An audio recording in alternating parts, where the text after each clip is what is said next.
We'd like to welcome everyone to our latest live on ServiceNow webinar, Get Started with Case and Knowledge Management for HR Service Delivery.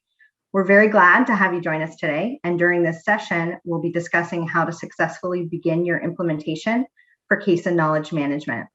We're going to share some practical details on how to get up and running fast so that you can see value immediately. But first, just a few housekeeping notes before we begin. Down at the bottom of your screen, you'll see the Q&A feature. Please use that to ask questions during today's webinar. Also, we'll be posting this session on the HR Service Delivery Community Forum, as well as sharing the presentation, which includes a link to the forum. Finally, when we wrap up today, you'll see a brief survey pop up. We encourage you to share your feedback with us because we'd like to know what went well or what we can improve on in future sessions. I'd like to introduce your speakers for today. My name is Stacy Prezell. I'm the Principal Portfolio Manager in the Leading Practices team. I've been at ServiceNow for about a year, and my main responsibilities are for producing content for Now Create, for HR Service Delivery and Employee Center.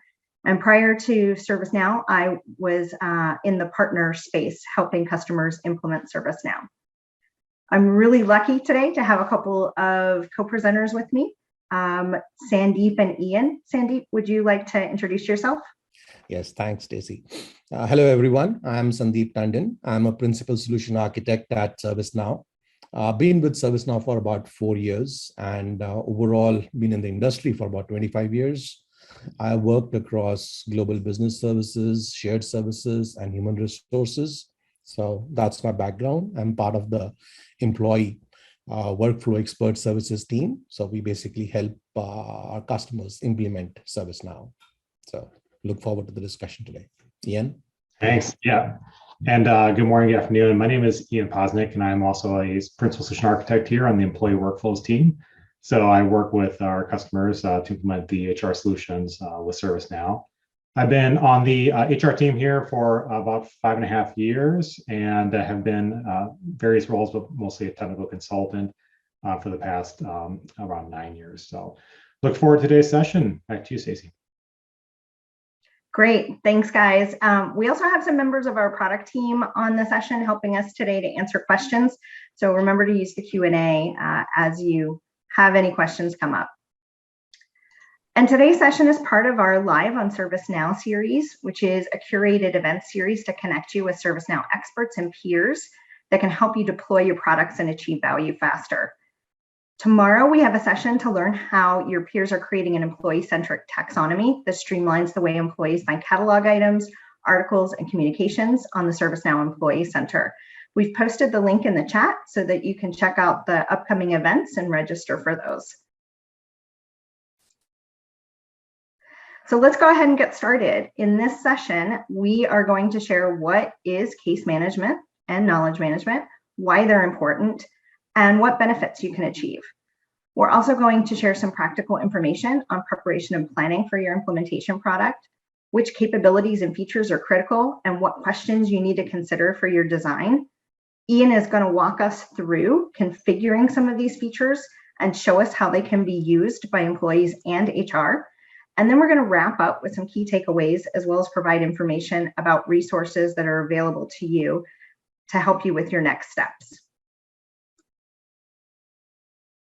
So HR case and knowledge provides the foundation to giving employees access to the right information and technology to support them when and where they need it.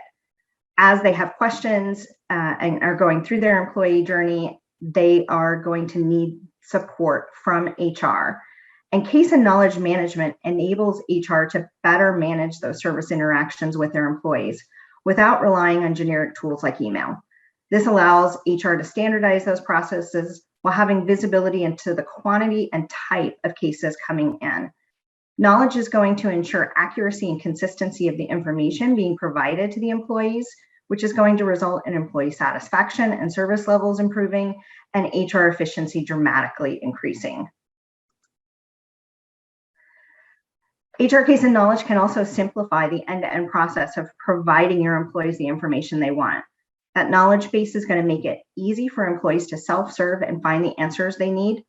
HR Catalog is going to allow them to submit that inquiry or request directly to the correct HR team.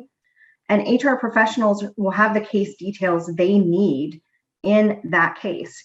Information about the employee, related knowledge, policies and procedures about the type of case, as well as similar cases to provide additional guidance to resolution. HR managers and leaders will be able to review reports and dashboards to ensure HR is providing the right services to employees and delivering them according to those desired service levels. So with HR Case and Knowledge, you're going to be able to manage those interactions across all of HR, whether it's employee inquiries around benefits, payroll, talent management. All functional areas of HR can be configured and managed through the single case management solution. You'll also be able to improve the employee service experience, accelerate their service delivery, and reduce operational costs by providing a menu of services employees can choose from, which will be backed by efficient workflows and automation. You can capture knowledge across the organization, making it easy for HR and employees to find relevant, accurate, and consistent information on topics such as benefits, expense policies, and training. You'll gain visibility into the volume, types of services, and workloads handled by HR, and you can improve confidentiality with enhanced security for sensitive records and details that are necessary for HR to deal with. So our first question today, we have a poll question for you to help us understand where you are with your case and knowledge. This will give us kind of a baseline understanding of what everyone in the audience is, where you guys are at right now, so we can kind of tailor some of our thoughts and questions as well. We'll give you just a moment to answer those questions. Looks like we've got about half of you have responded, so we'll give it just another moment.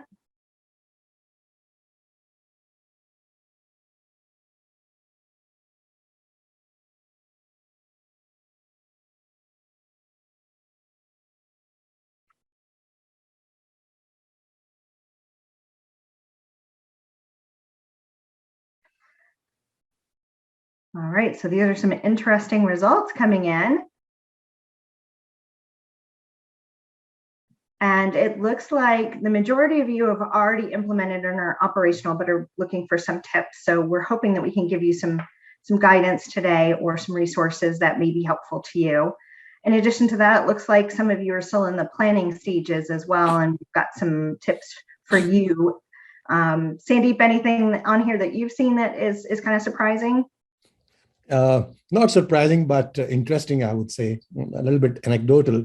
So I think vast majority is implemented operational, but looking for more. So, that's definitely interesting. And we are actually grateful that you're happy with what you've done and you want to do more. Absolutely fantastic.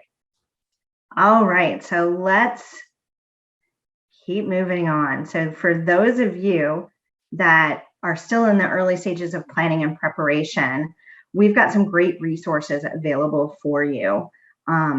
We've got an implementation readiness checklist for HR service delivery that's going to provide a 6-step plan for you to set up your project for success, plus have some guidance on next steps once you've completed that preparation and planning. There's also an employee service delivery success map out on our Customer Success Center that shows you how to implement and outlines the 4 stages that you should go through for project success. And we have a knowledge management for HR success playbook, which will help you learn how to consolidate those repositories you have, methods for how to standardize your content, tips for importing knowledge content into articles, and more. So be sure to take advantage of those. And part of your planning process also will be deciding what to implement. There's going to be a few different approaches that we've seen customers take. Some customers have some legacy and homegrown systems that are not integrated, HR teams that are very siloed and have different support centers and processes. They may have little to no self-service capabilities in place. So for these organizations, they may be on a full transformation journey, and they may want to start internally and work on their HR processes and standing in an HR service center. So that may be their initial focus. But a second approach that we've often seen is that customers are really geared towards driving or improving those self-service capabilities as well. These companies want to make sure they're connecting and engaging better with employees, as well as guiding them through complex experiences quickly and efficiently from anywhere.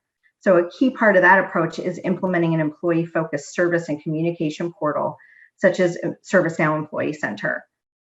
And then finally, we've also seen organizations that may need to make changes to critical business processes due to regulatory or compliance findings, or because a process may be negatively impacting their business. So transformation efforts may focus on redefining and automating a specific set of processes, like employee relations. But depending on your maturity, timeline, and available project resources, we've seen organizations be able to tackle one or more of these approaches in their implementation as well. And to help you with that implementation and roadmap planning, we've created a one-page recommended implementation sequence for our HR service delivery products based on those maturity and organizational needs. The sequence is laid out as a single view for HR service delivery transformation in 5 stages. So for today's discussion, we'll be focusing on the foundation stage, where HR service delivery processes are implemented using out-of-the-box, lean, and simple processes. But as we mentioned earlier, regarding those different approaches, you may want to include portions of the crawl stage as well, where your services become more accessible to your employees via those self-service and enhanced employee experiences. This document is also available. I know it's a bit of an eye chart on the webinar, but it is available on Now Create for download as well. And I'm going to turn it over to Sandeep to talk a little bit more about case management. Thank you, Stacy. Yeah.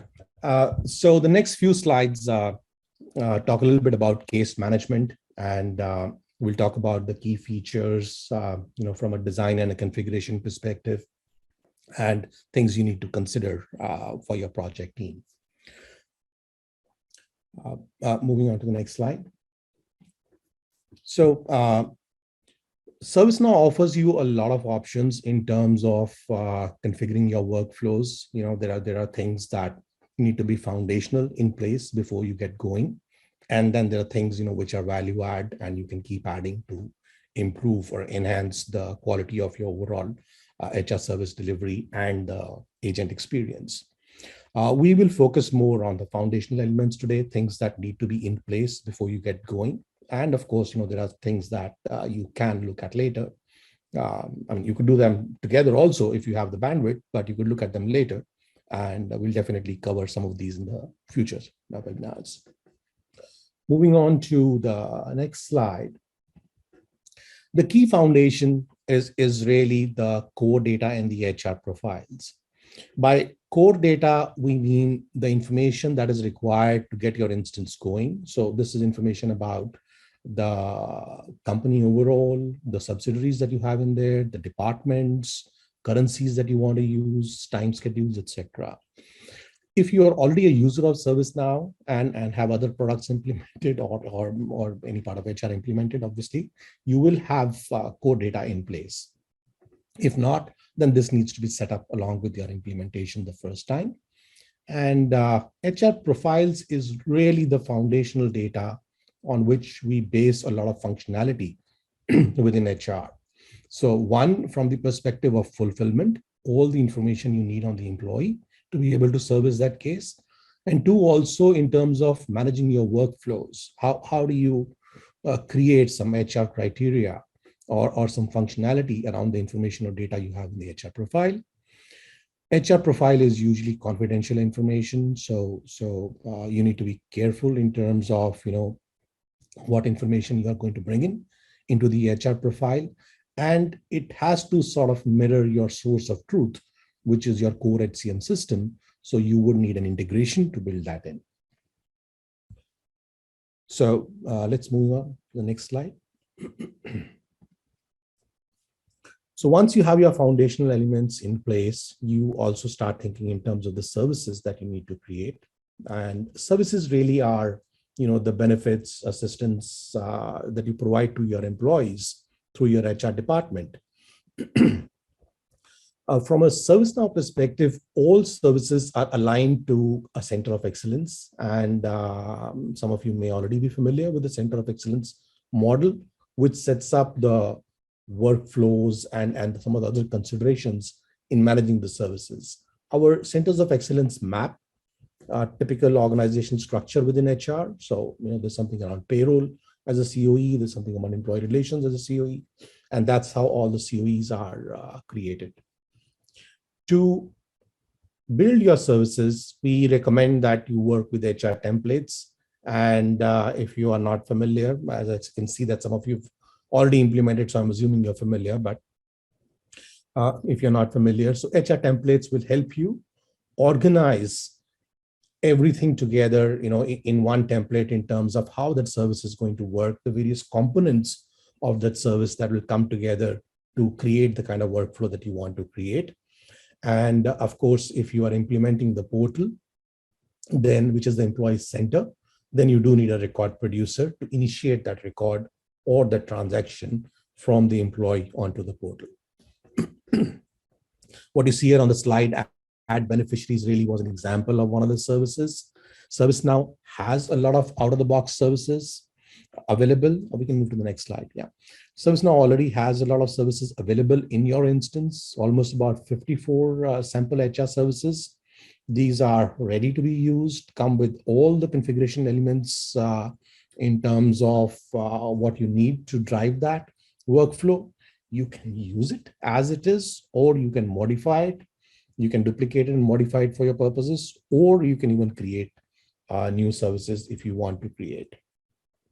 For those of you who may not be familiar in terms of what's a good starting point, so on a Now Create, you will find a workbook, HR Services Intake Workbook. That's a good example where you can see the services out of the box that are already available to you. And then also you can build your additional requirements utilizing that workbook. I'm moving on to the next slide, please. Yeah. Now, how do you define or prioritize which HR services to build? Quite frankly, it's a business decision like any other. What is it that consumes the time of your HR team?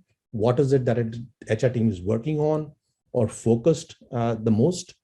And then, of course, what is important to your employees? What is it that the employees are expecting? So those are two good starting points. And along with that, you figure out that, okay, what are the different kind of services I have got in the mix now?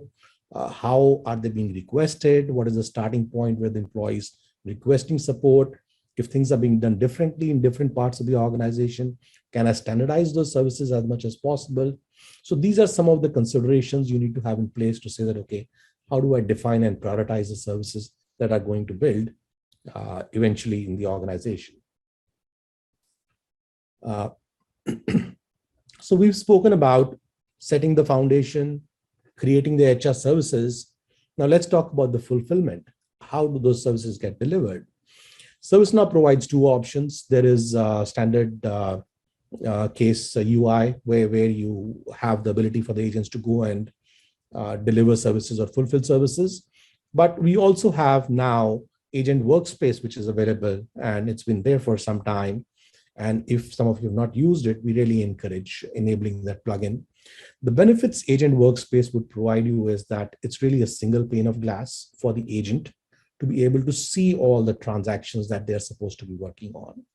What you see on your screen here is a snapshot of how an agent, in this case, Roger, when they log into Agent Workspace, what do they see? So they get complete visibility to the cases, etc., that they are supposed to work on, and also their team is working on. So one is the single pane of glass that you get from Agent Workspace. Then it also will integrate with your communication channels, whether it is email, chat, phone. You can integrate within the same Agent Workspace. And finally, there is an Agent Assist option also, where all that the agent needs to do in terms of resolving that case is available through Agent Assist. So some considerations for you to think about: that Agent Workspace is really helpful. And that's where ServiceNow is making a lot of investments going forward. So switching to Agent Workspace would definitely be beneficial in the long run. Moving on to the next slide, HR security. We've already spoken about HR data confidentiality and some of the options that ServiceNow provides in terms of building that security for your organization. So we control security through roles. Roles are assigned to individuals, groups. Roles and groups go hand in hand. And we usually assign roles and individuals to groups.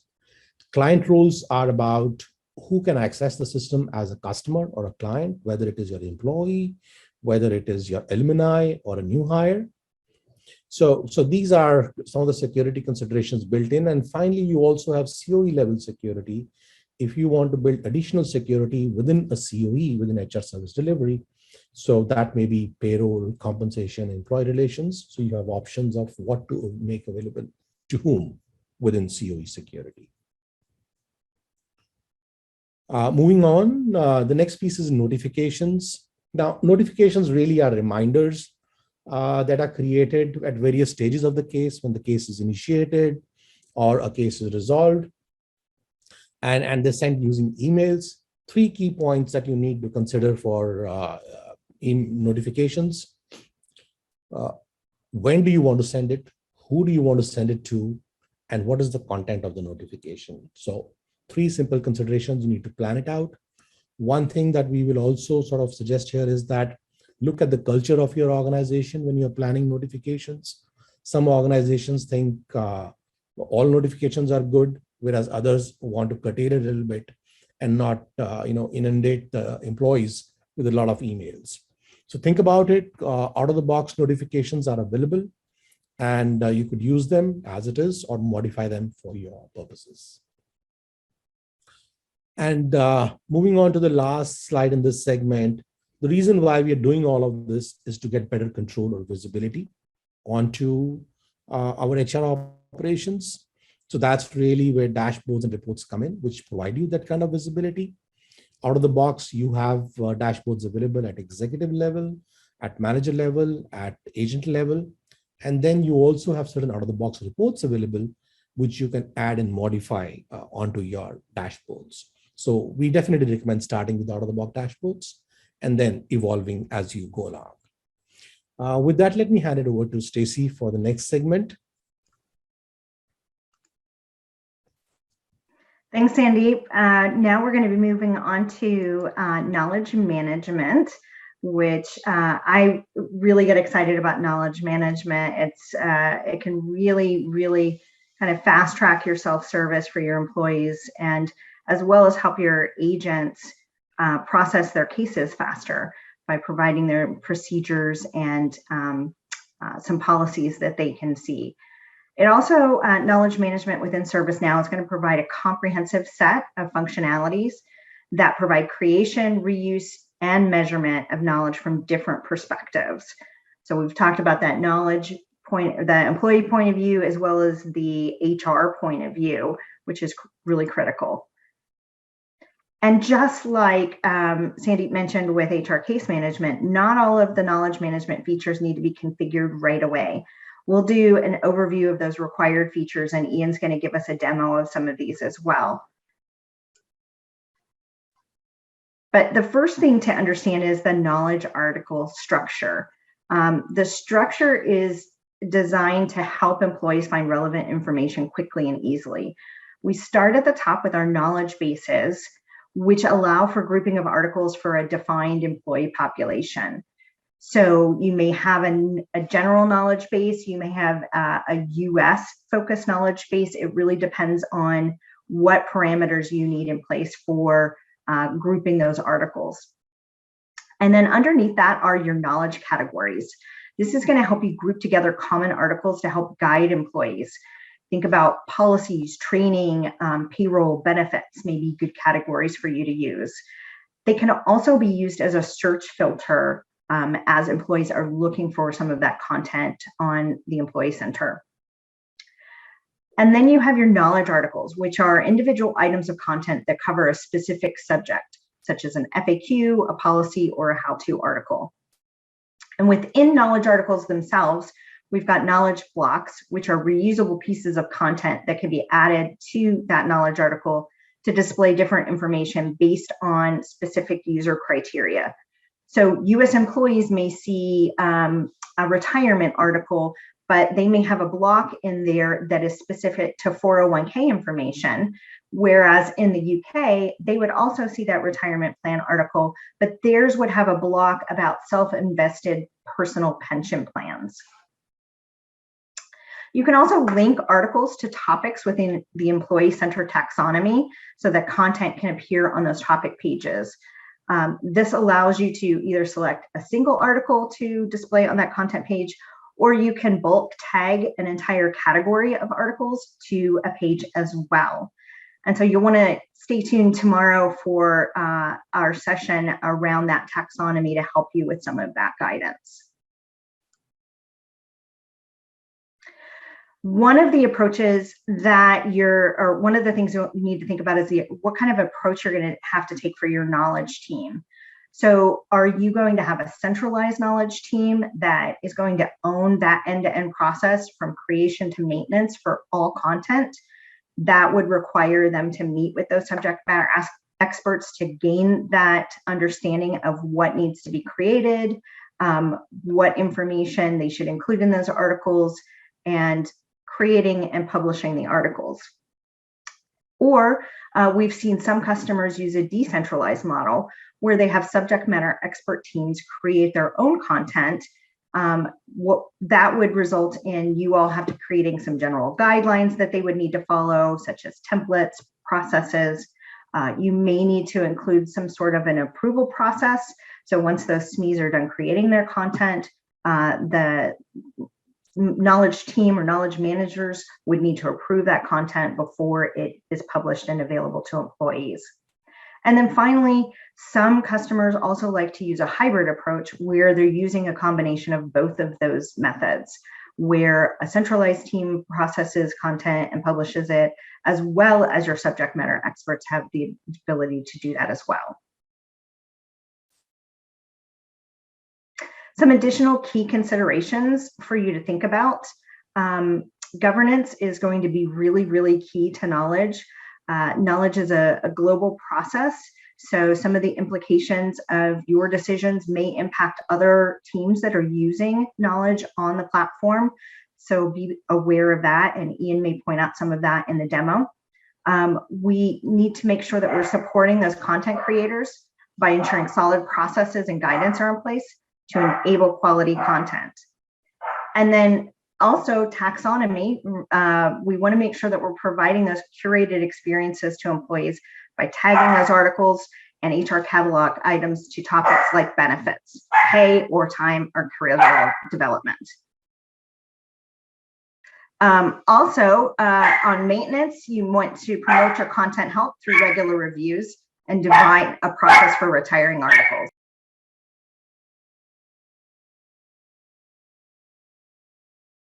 And now we're going to turn it over to Ian to demo this product for us.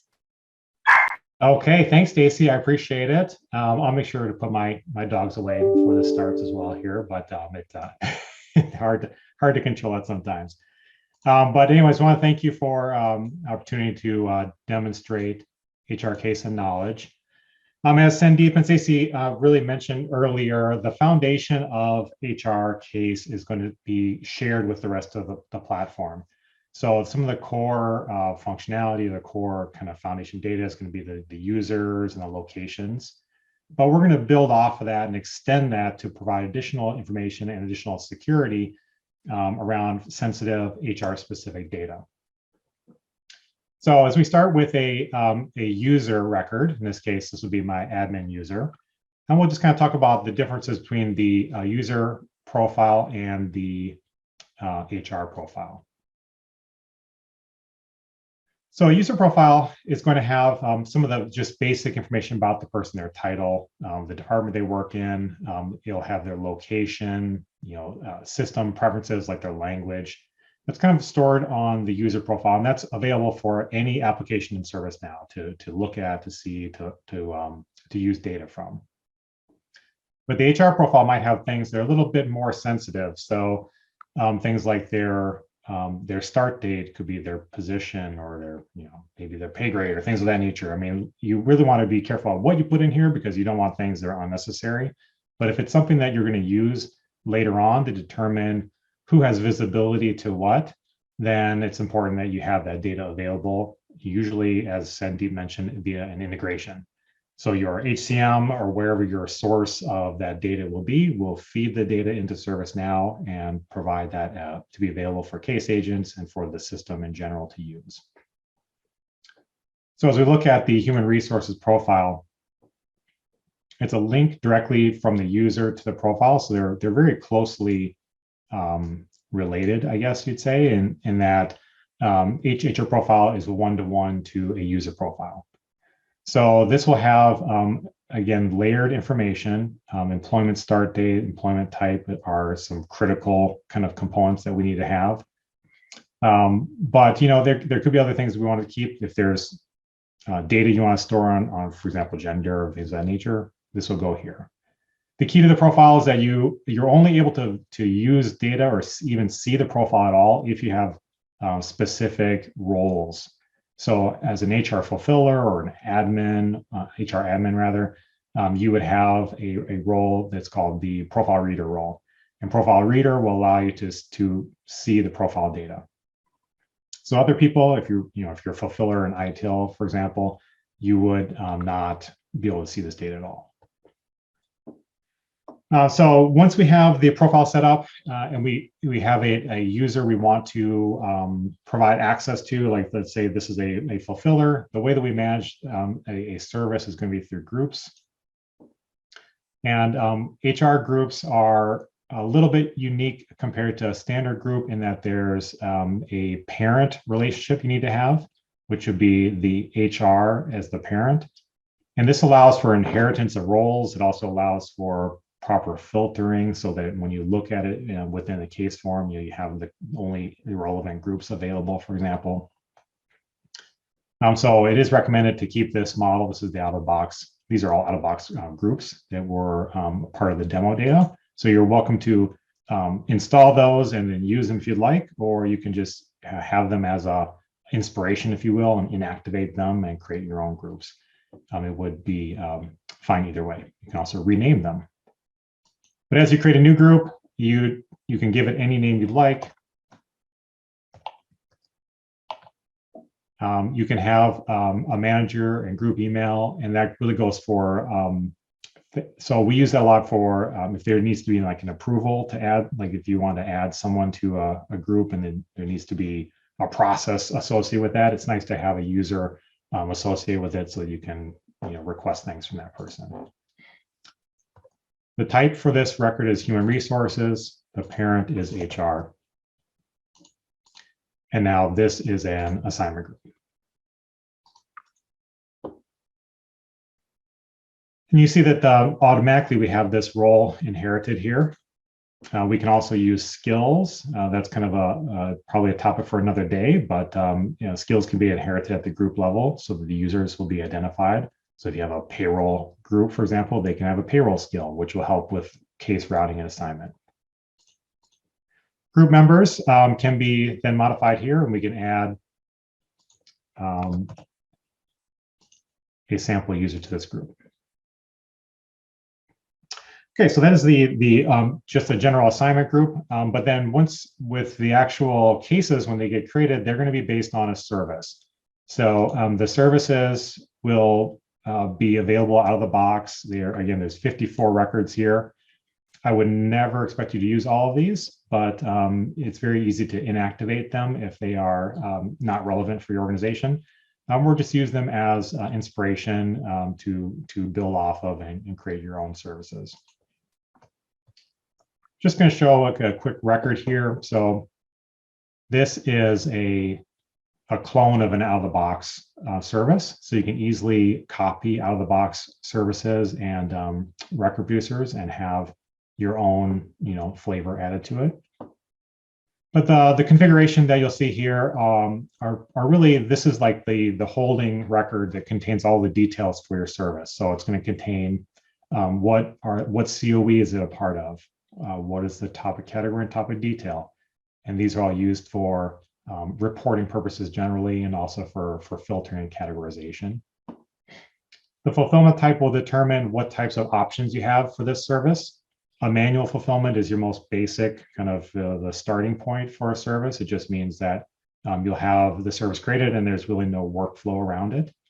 But as you get more advanced, there's lots of other options as well, including if you have lifecycle events, and there's service activities, things like that, where you can actually add tasks that'll be automatically generated during the process. And you get more complicated things like a workflow or a flow, where you can then actually have other decisions that may happen, whether it be an approval, you name it. There's a lot of functionality that's available here. I think the key is start with things that are relatively straightforward and a simple process. And then once you kind of have an understanding of how the system works, you can expand it into more complicated workflows.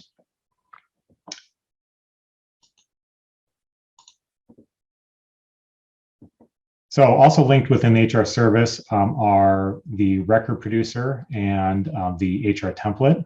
So that the template is where you have your default values. So for example, we may have an assignment group, a short description, skills. These are all associated with this service. So when a case is created with the service, these will be applied to the resulting case automatically. And we can pick any field off of the HR case table or any of the extended COE tables and assign a default. So if there's, for example, we want this type of case to always have a high priority. That can be then hard-coded into the template.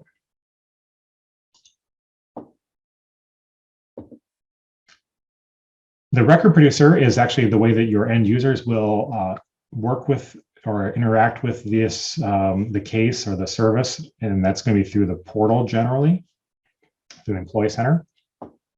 And so in this case, the record producer is optional. You don't have to have a record producer if you want a service that's like what we would call a backend service, where it's really for case agents to manage their work. Perhaps if it's a call-in or an email-based service or a request that comes in, then you may not have a record producer. But for most of the things we're pushing towards, obviously, are self-service. So we want to have the record producer available to allow that savings and that better employee experience. So on the record producer record, we have some real basic information about what we're doing, the description, short description, and then metadata provides you with things that can be searched for in the portal. So there's keywords or things that you want to try to help users to find a specific page or a specific record producer, then you would include that here. And then within this section here, you have variables, which are the questions that are going to appear on the form. And you can actually reuse variables and put them in what's called a variable set. So one of the tips I have is if you have when you design these catalog items, have a structure in place that's going to be consistent. So if there's, if you want to allow people to choose like an open for or a subject person, a lot of times we'll have people that might, like a manager wants to open a request on behalf of their employee. So you'd have a standard field that is, open on behalf of. That could be part of a variable set, and that way you can just add that to each record producer and have a very consistent look and feel. You don't have to recreate it or try to remember exactly what that layout is supposed to look like. And you can have that kind of as a packaged set. So we have UI policies and client scripts, which are basically allow you to manipulate the form, show and hide fields, make them required, things of that nature. Another really powerful function is the available for and the not available for. And these use user criteria to determine which types of users will be able to see a record on the portal or be able to create it through the backend catalog. So if you want to limit them, you can add this. If you want it to be available for everybody, you can just leave it blank and then anyone can use it. The best way to actually go about creating a catalog item when you first start is going to be through an option called Manage HR Catalog. When you go this route, it automatically applies some nice features, such as in this record producer, you see there's this script here. Well, this doesn't get added automatically unless you create it through Managed Service Catalog. You'd have to manually add that script, and then you have to have this in order for it to work properly. So if we click New Catalog Item, we can choose, which COE this is under. So if you want to do a payroll case, then we have different categories and details that we can choose from. And we can also, from here, actually create our default values that get added automatically to a template. So this will kind of give you that core foundation. Once you submit this, it will create a service record. It will create the template and the record producer as kind of a framework for you. Then you want to go in, of course, and actually make modifications to it. Once a case gets submitted, we mentioned earlier the security aspect, and that is really a critical part of the HR case process, which is within each of the COEs, there could be particularly sensitive data, because out of the box, or default rather, if you have a HR fulfiller role, then you will be able to see any of the HR cases that are not otherwise restricted. So if that model may or may not work for all organizations. It's very common to see that we will restrict it by, you must be a member of that assignment group in order to see the actual case. And that's something that could be accomplished through a COE security policy. And just as an example, I can show how this would work. You would first choose the COE. And then you can choose your filters. So this could be the assignment group equals X. This could be the particular service. We can make this as detailed or as broad as we want to. And then we can choose the read or write permissions that apply to it. And this is going to be assigning a group to it. So as I save this record, now I can add the groups that will have visibility to this type of case. You can create as many of these policies as you need to. Just keep in mind that if a record, if it passes any of these policies, then the user will get access. So if there's overlapping policies and one is more broadly, provides more broad access, then your user will get access. It's not based on the least restrictions, based on whatever's the most open. So from there, I want to just go ahead and quickly show so once a case is created, once you're actually working a case, really what does the agent get to see? And there are several different views that an agent would have access to. When they first log in, there's really just like a default landing page, which contains items directly assigned to them. There are also dashboards that are available. So we have the out-of-the-box HR case dashboard, which contains like the assignments and some breakdown by category, which you can drill into. We also have an HR agent dashboard. So this provides a little bit different view of things, and you can utilize performance analytics if you're licensed for that to provide further insight into the cases and their life cycle. So the other way to get to view your cases is, as Sandeep mentioned, was the HR Agent Workspace. And with the new UI in San Diego, which I love, you have this direct link here to access the workspace based on your roles. So you have a really quick and easy way of getting access to this. But so this is configurable, but this is the landing page that contains, again, information about cases and things that are assigned to this user.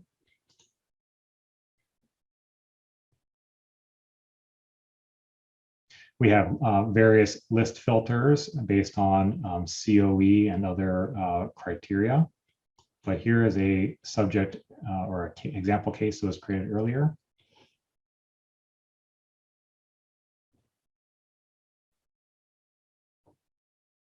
So one of the key things about the cases, so each service can have its own fields associated with it.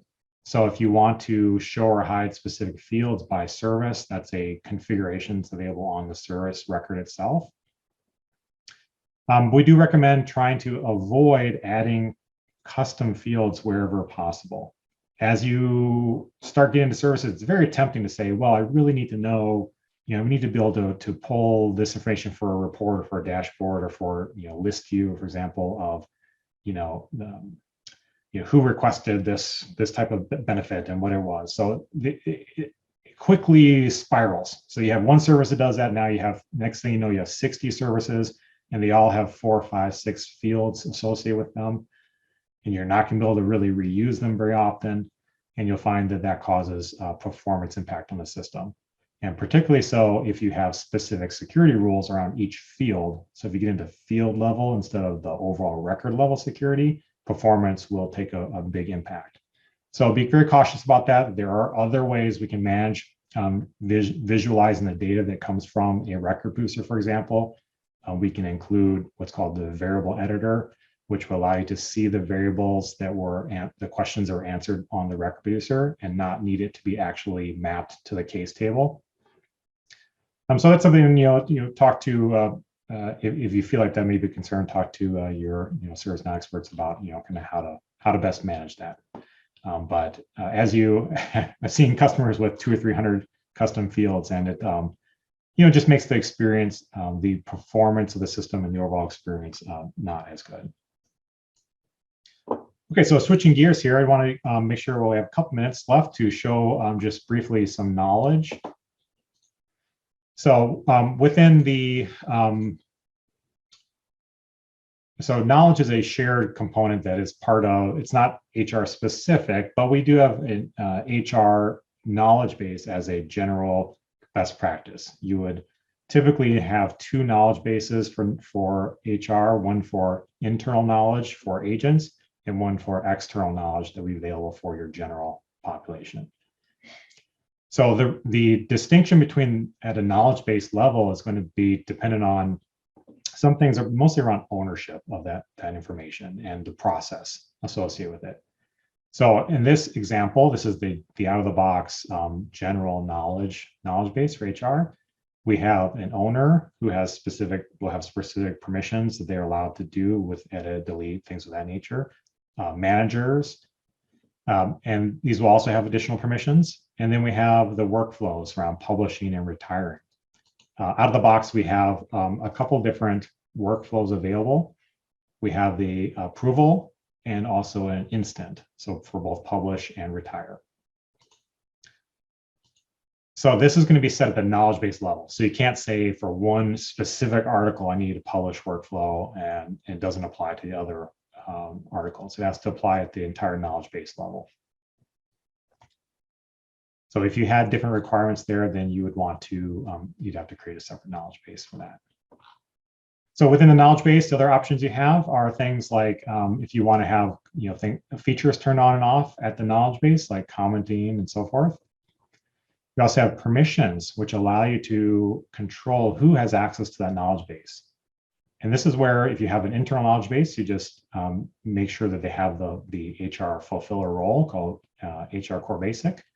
And if they have that knowledge role, then they'll be able to see the knowledge base. And then we can also allow them to contribute. So we have a role called KB Writer, which is by default included with the HR Basic role, but you can remove that and you can apply the role to a specific subject matter experts if you want to. That's something that I recommend, is that you kind of limit who can create articles, but still allow your community of experts to provide information that can then be managed and maintained by whoever owns the knowledge base. And so that I'll just really quick show kind of how the categories work within knowledge. So this is the backend view of knowledge, where we have the ability to sort by category. I don't have time to go into the full portal view of this, but it can be very similar depending on how you have it configured. But so we have documents available here. We can create an article. This gives us some tools around searching for duplicates to see if we have a similar article that already exists via description or the body of the article. And we have some controls around like how long this article is valid to, and that is really a best practice, is to set an expiration date so that each article is reviewed after a period of time.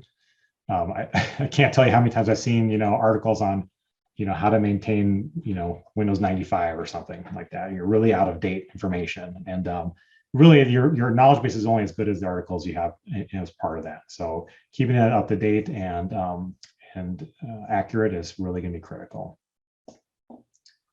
So we can create knowledge, and then this goes through the approval workflow, and then whoever are approvers or part of the ownership group for that specific article will be able to then review the article and approve it.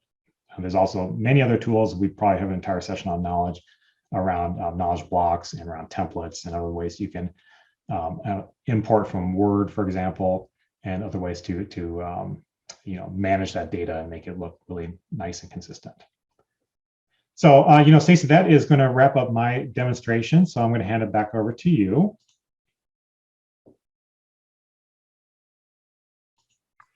Great. Thank you so much, Ian. Appreciate that demo.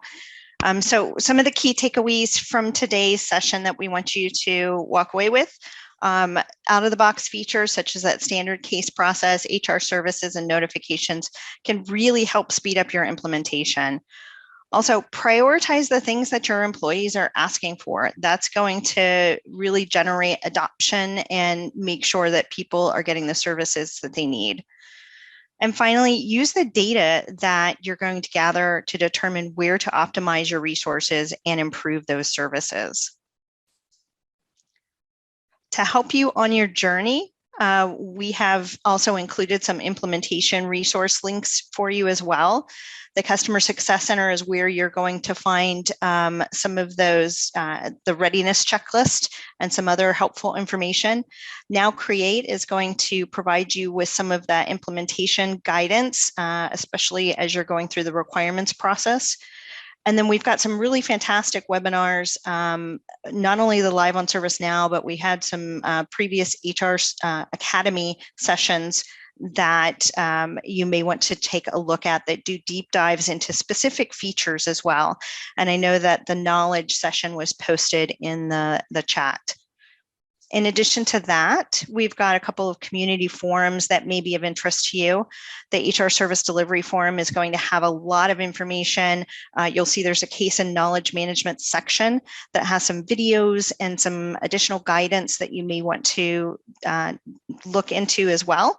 And then a knowledge managers forum to connect with some of your peers and find out what are they doing to make sure their knowledge process is successful. And we've got a part 2 of this webinar coming up in July on the 27th to learn a little bit more about what is included in HR case and knowledge, but we want to hear from you. So we've got another poll. What features do you want us to go into more detail on during our follow-up webinar next month? If you don't see one of your choices listed there, please type that in the chat and we will take that into consideration as a topic for next month's webinar. So we'll give you guys just a few moments to fill out this survey. This should be a useful input because I think in the previous poll, a lot of people said they're already on their journey, to the next phase. So I think it'll be useful for us to know things that are important to you. Absolutely. We want to make sure that, we're helping you take your implementation to that next level. So it looks like a lot of you want to hear about HR profiles and integrations, which is a fantastic topic. And then we've got some others that are really interested in HR services, security, and some of those other features such as skills management and fulfillment instructions and checklists. As well as we got quite a bit of folks also really interested in the automation workflows. So these are some really great thoughts for us for next month. So stay tuned. Remember to register. The link has been posted in the chat so that you can easily take care of that registration. And then just wanted to check in. We've got a couple minutes left. I know one of the questions that we hear a lot, Sandeep and Ian, is about how many services should we have? I think that's a really hot topic for a lot of customers. What's the right number? What are your thoughts? Yeah, so maybe I'll take that one. So it's an interesting one because there is really no one size fits all in terms of the number of services you need to start with. A couple of considerations around that is that it really depends on the size and complexity of your organization. What is your footprint at this point in time? How many services or COEs you want to focus on at this point in time? And that probably will give you some kind of a number. If you look back on what we provide out of the box, so there are 54 services already available out of the box, 2-3 of them spread across each of the COEs. So that gives you a cue too that we are starting with 50 plus anyway out of the box. So there's no harm in doing more. I've seen some of the larger organizations having 100, 150 plus services based on where they have evolved in their HR service delivery. And lastly, our recommendation when you start is to start small. Start with 20, 25 services when you start with your HR service delivery implementation. And then based on the feedback you get from your users, based on the direction you set for your HR services team, you keep building on those, standardizing, simplifying, and doing more. And it sort of links to the theme of the second poll also, that you're looking more for automation of services creation, etc. So just to conclude, I think start small and then keep building up. There's really no one size fits all. Great. Thanks, Sandeep. That's great advice. And it looks like we are at the top of the hour. So we want to thank everyone for joining us today.